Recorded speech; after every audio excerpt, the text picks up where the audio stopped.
The church was silent when my father said, "You're an embarrassment to this family." He refused to walk me down the aisle, but what he didn't know was someone else would, and it would be the moment that broke his pride forever. The church was quiet, except for the echoing footsteps of the wedding planner checking decorations. I stood in the center aisle, wearing my mother's old cardigan over my rehearsal dress, my heart hammering in my chest. My father, Paul, was seated in the front pew, reviewing something on his phone like he was at a business meeting instead of our rehearsal dinner. I took a deep breath and walked toward him. "Dad, I need to ask you something," I said, my voice steadier than my hands felt. He looked up, raising an eyebrow. "Will you walk me down the aisle tomorrow?" The question hung in the air, simple and innocent, something every daughter expects her father to do. He set his phone down slowly. His expression changed, hardening like concrete. "Walk you down the aisle? To marry that teacher?" The word came out like an insult. He stood up, his tall frame suddenly feeling imposing. "Stella, you're an embarrassment to this family. A man like me, a CEO of a major company, and my daughter is marrying someone who makes less than my administrative assistant?" People turned to look. The wedding planner froze mid-step. Gideon, my fiancé, stood outside talking to his best man and didn't hear, thank God. My face burned with shame and anger mixed together. "Dad," I started. "No, I will not walk you down that aisle. In fact, I won't be attending at all. This wedding is a mistake, and I won't be part of it." He turned and walked away, his expensive shoes clicking against the marble floor until he disappeared through the heavy wooden doors. I should have known that Paul wouldn't stop at just refusing. I learned about his next move when my best friend, Emma, called me that evening. Her voice was strained and confused. "Stella, what's going on? I just got a text from your father saying you postponed the wedding because of family differences. He's telling everyone the wedding is off." My stomach dropped. I pulled out my phone and frantically scrolled through my messages. Sure enough, Paul had sent mass texts to what looked like every important person he knew.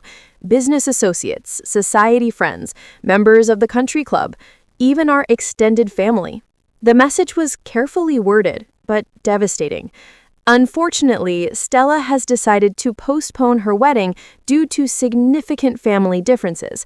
We appreciate your understanding during this difficult time. I called him immediately. "Dad, what did you do? Why would you tell people?" "I'm protecting your reputation," he interrupted, his voice smooth and practiced like he was giving a board presentation. "You're making a terrible mistake with this man. By tomorrow, people will be relieved the wedding was canceled. You should thank me." The cruelty of it took my breath away. He didn't just refuse to participate in my wedding, he tried to destroy it before it even happened. He tried to humiliate me so thoroughly that the actual wedding would be seen as a continuation of shame instead of a fresh start. That night, I sat alone in my apartment, scrolling through the messages people were sending me. Some were confused, some were sympathetic, but all of them referenced my father's text. The wedding I'd been dreaming about for years suddenly felt tainted. Paul had managed to make my special day about his disapproval before the sun even set. The bridal suite at the church felt too big and too small at the same time the next morning. I sat in a white robe, my wedding dress hanging on the back of the door like a ghost. In my hands was a photograph of my mother. She'd passed away when I was 16, and she'd helped me pick out this dress years before she got sick. I could still remember her saying, "This one makes you look like you're walking into your own future, not someone else's." But that future felt uncertain now, stained by my father's rejection. A soft knock interrupted my spiraling thoughts. Gideon entered without waiting for an answer, still in his undershirt and dress pants. His tie wasn't tied yet. He didn't say anything. He just came over and sat beside me, gently taking the photograph and looking at it for a moment before handing it back. "Your mom would be proud," he said quietly. I couldn't respond. Instead, I leaned against him and he wrapped his arm around me. We sat like that for several minutes, not speaking, just breathing together. Gideon wasn't trying to fix things or make empty promises. He was just there. His presence said everything. I'm choosing you. I'm not going anywhere. We're doing this together. He kissed the top of my head. I'm going to marry you today, Stella. Your father can refuse to walk with you, but he can't stop what we're building. Nothing he does changes how I feel about you. When he left to finish getting ready, I felt lighter. Not completely better, but enough to get dressed. Enough to believe that maybe this day could still be mine. My younger sister Abel found me in the hallway as I was adjusting my veil. She looked nervous, glancing over her shoulder like someone might catch her. At 24, she was 3 years younger than me, and we'd always been close, but right now she looked scared. Stella, I need to tell you something, and you can't tell Dad I told you. My stomach tightened. What is it? He's been trying to get Gideon fired, Abel said quickly. He called Gideon's principal and made all these accusations about his character, said he was financially unstable and inappropriate. Gideon's principal told him there was nothing inappropriate in Gideon's file, so it didn't work. But Stella, she grabbed my arm. Dad's been doing other things too.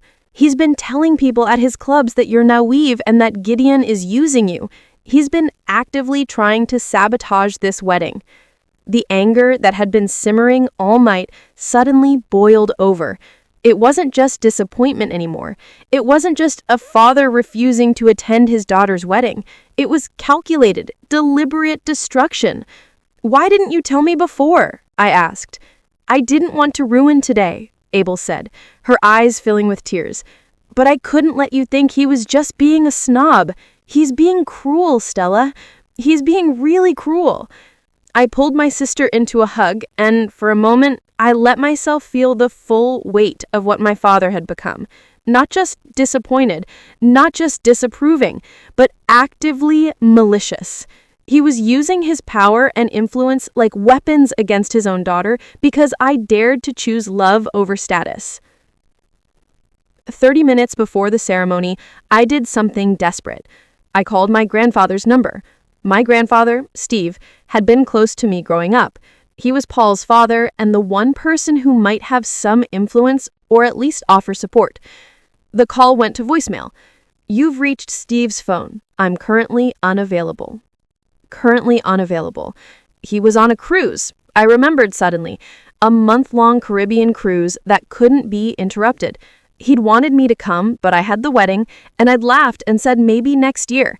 Had Paul known my grandfather would be unreachable?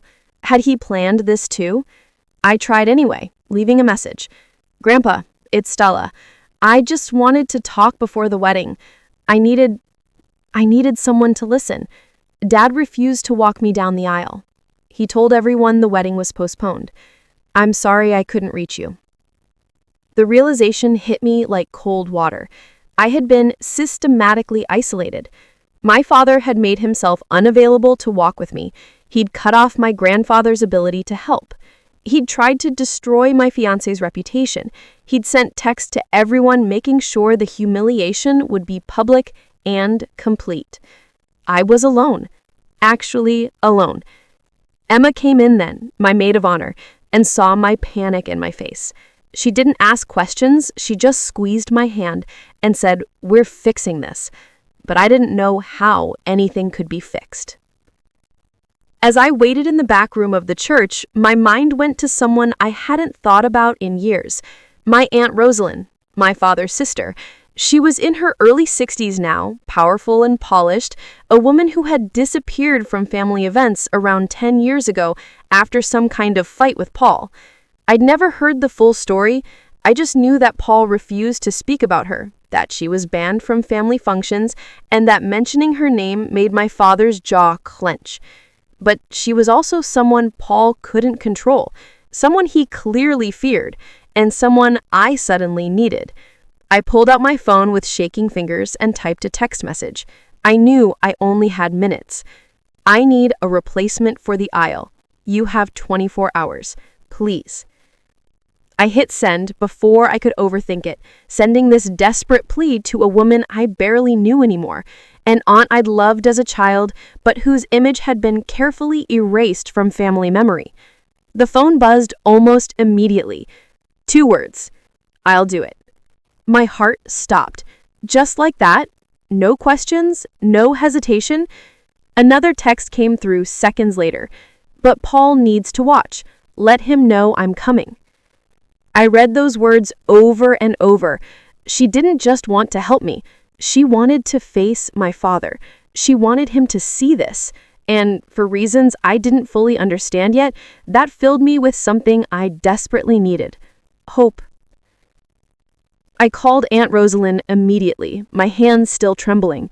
She answered on the second ring, her voice calm and composed like she'd been waiting. "Aunt Rosalind," I said. "Hello, Stella," she replied, and I could hear the smile in her voice. "It's been far too long." "Why did you say yes so fast?" I asked. There was a pause. "Because I'm your aunt, and I love you. But also—" She paused again. "Do you know why Paul stopped speaking to me?" "No," I admitted. I waited. The music continued. I didn't move. The guests began to look confused. This was the moment when the bride walked down the aisle. Why wasn't I walking? I could see Paul's satisfied expression beginning to shift into confusion. I smiled to myself and waited for my cue. The wedding planner gave me a nod. The traditional music faded out, ending mid-phrase. There was a moment of silence that felt like the whole world was holding its breath. The church was completely quiet, except for the faint sound of nervous whispering from the guests. Then a new song began. It was classical, powerful, and dramatic. The kind of music you'd hear when a queen walks into a room. It wasn't the normal wedding march. It was something bolder, something that announced that something unexpected was about to happen. I could see heads turning in confusion. Some guests were looking toward the back, expecting me to appear, but nothing happened yet. The music built and built, creating this incredible sense of anticipation. I could imagine my father sitting in the front row, becoming increasingly tense, increasingly uncertain. This wasn't how weddings worked. This wasn't the breakdown he'd orchestrated. The music reached a crescendo. The grand wooden doors of the church burst open, and every person in that church turned to see who was coming down the aisle. It was Aunt Rosaline. She walked with the confidence of someone who had nothing left to lose. She wore that sage green gown like armor, her diamonds catching the light like stars. Her gray hair was perfectly styled, her makeup flawless, her posture absolutely regal. And when Paul saw her, he actually stood up, his face going pale, his mouth falling open. I'd never seen my father look shocked before, shocked in a way that went deeper than just surprise. It was like seeing a ghost of his past, of his mistakes, of the person he'd hurt and erased. Aunt Rosaline walked slowly up the aisle, making eye contact with the guests, making sure everyone saw her, making sure everyone understood that the person walking toward the altar was important, powerful, not some substitute or consolation prize, but someone who demanded respect. She reached the back of the church and nodded to me.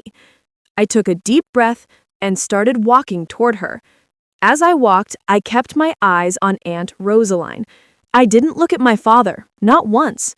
I didn't give him the satisfaction of seeing my fear or my anger. Instead, I focused on the woman who'd come to rescue me, who'd come to reclaim her own power at the same time. Aunt Rosaline took my arm, and together, we walked down the aisle. The guests were absolutely silent, trying to process what they were seeing.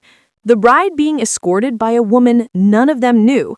The father of the bride sitting alone in the front row, his face like stone. As we passed my father, Aunt Rosaline actually smiled at him. A cold smile. A smile that said, "I'm back, I'm stronger than ever, and your daughter is choosing real love over your fake status." I could feel my father's eyes burning into me, but I didn't look.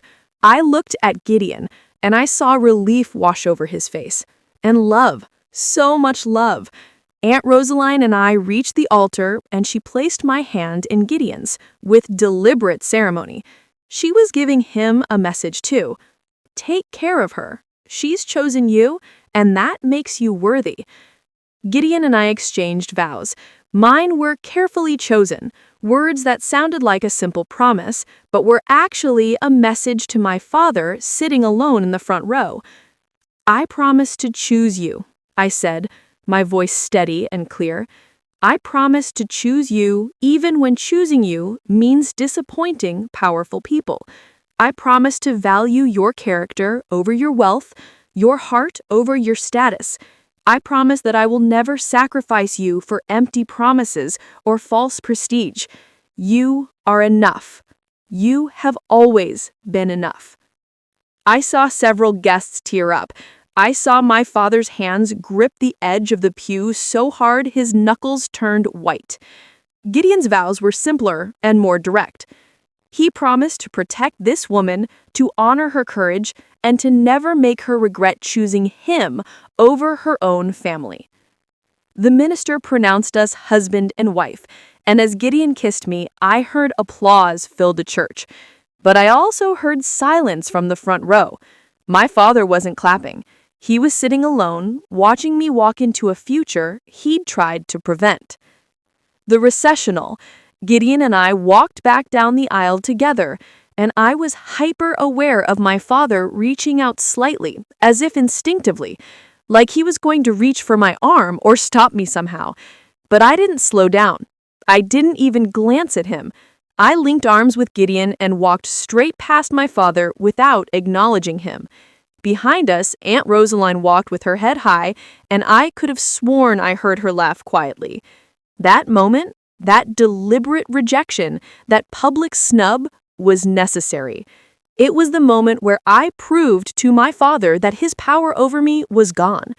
He couldn't manipulate me, couldn't shame me, couldn't control me anymore. We walked out into the bright sunlight, and I felt lighter than I had ever felt in my life. I was married, I was free, and nothing my father could do would ever change that. The reception was held at a beautiful restaurant that overlooked the city. The atmosphere was celebratory, but with an undercurrent of drama that everyone could feel. My father sat at a table with some business associates, but he looked uncomfortable, out of place. Aunt Rosaline's toast was elegant and pointed. She stood up with a glass of champagne and looked directly at the crowd. I knew Stella's mother, and she taught Stella the most important lesson, that integrity matters more than status. Today, Stella proves that she learned that lesson well. I'm proud to announce that I've just signed a major corporate deal with some of you here today, a deal that my company, which is better than ever, will be managing, a deal that had previously gone to another firm. She looked directly at my father's business associates as she said this. Sometimes, Aunt Rosaline continued, the world rewards people who do the right thing, and today I'm grateful to be here to celebrate that truth. The applause was thunderous, and I watched as my father's business associates' expressions grew distant.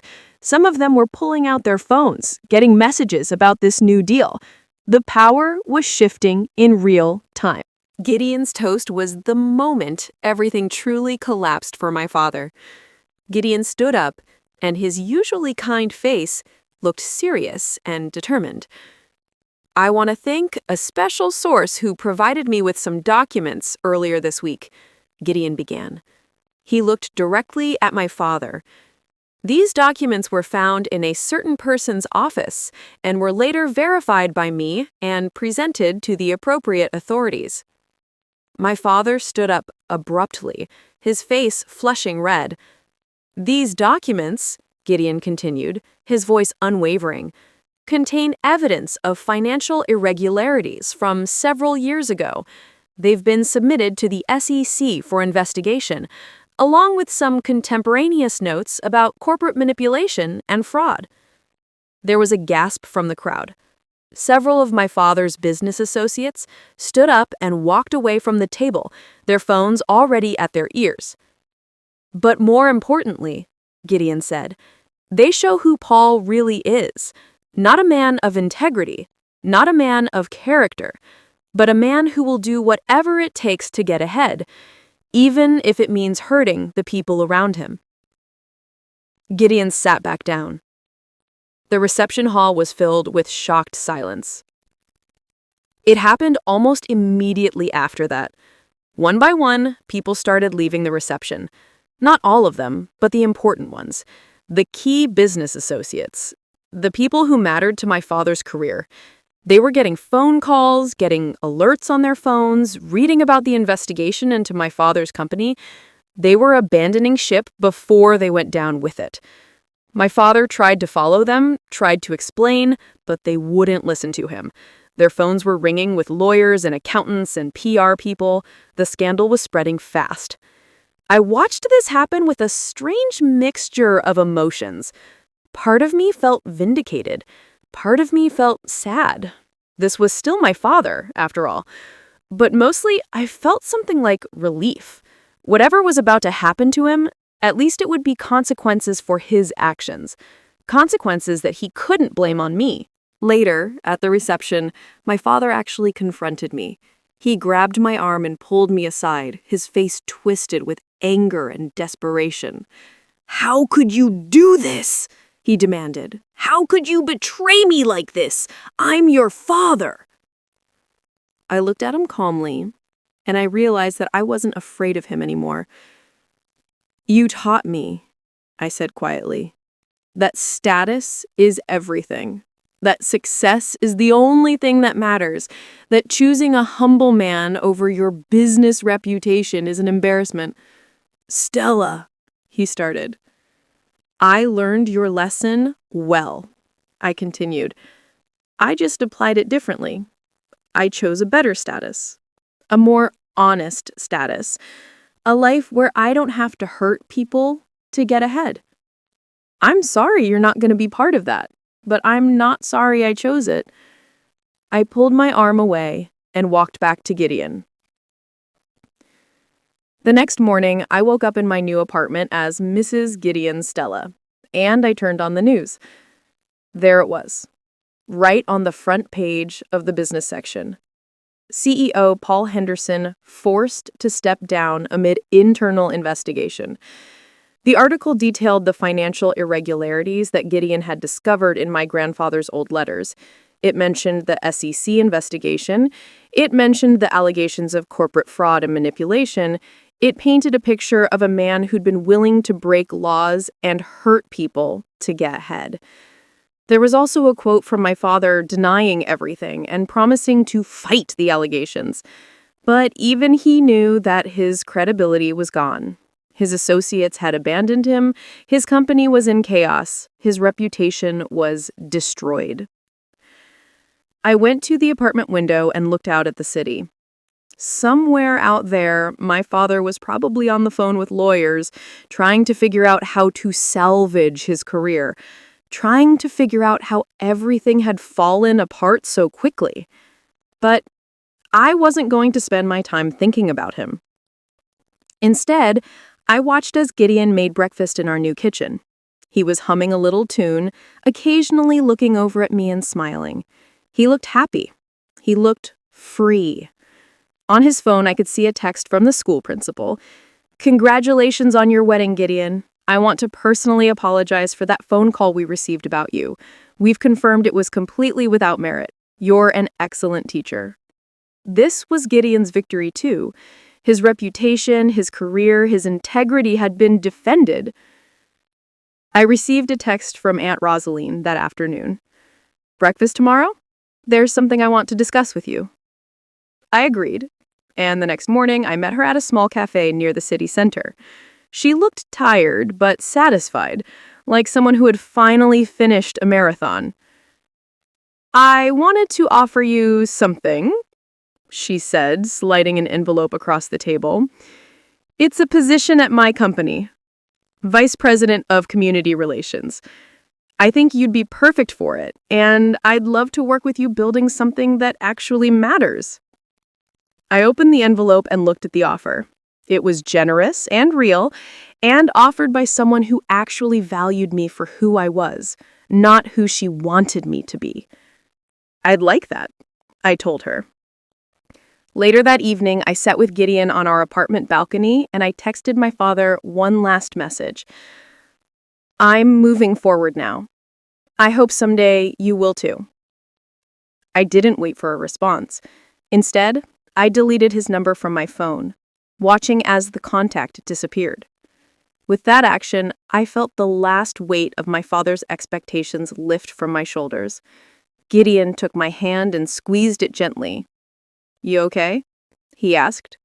Yeah, I said, and I meant it. I'm actually okay. I'm more than okay.